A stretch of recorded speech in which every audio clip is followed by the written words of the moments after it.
प्रेरणादायक और मनोरंजक कहानियों की कड़ी में सुनते हैं आज की कहानी। एक राजा था।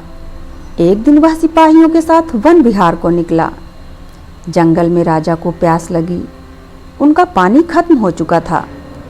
जंगल में भटकते हुए उन्हें एक झोपड़ी दिखाई दी। उस झोपड़ी में एक अंधे बूढ़े बाबा रहते थे। राजा ने सबसे पहले अपने एक सिपाही को भेजा और बाबा जी से एक लोटा जल मांग लाने के लिए कहा। सिपाही वहां पहुंचा और कहा, ऐ सूरदास, जरा एक लोटा पानी दे। बाबा जी ने तुरंत कहा, तेरे जैसे सिपाहियों से मैं नहीं डरता। मेरे पास तुझे देने के लिए पानी नहीं है। सिपाही निराश होकर लौट पड़ा। इसके बाद राजा ने सेनापति को पानी लाने के लिए भेजा।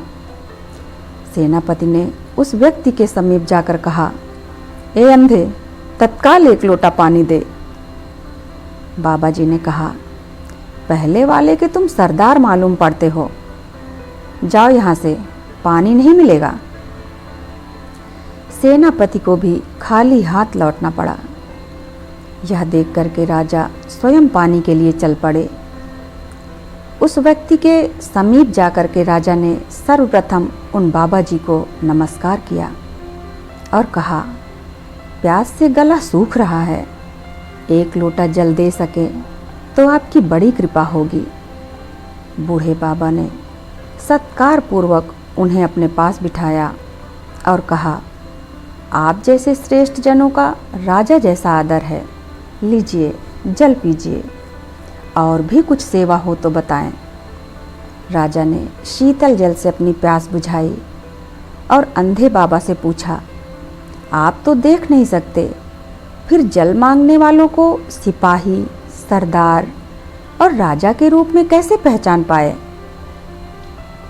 अंधे व्यक्ति ने कहा, राजन, वाणी के व्यवहार से वास्तविक स्तर का पता चल जाता है। दोस्तों, हमें किसी का दिल नहीं दुखाना चाहिए। हमेशा अपनी वाणी में संयम रखना चाहिए, क्योंकि वाणी ऐसी चीज़ है जिससे हमारे संस्कारों और विचारों का पता चलता है।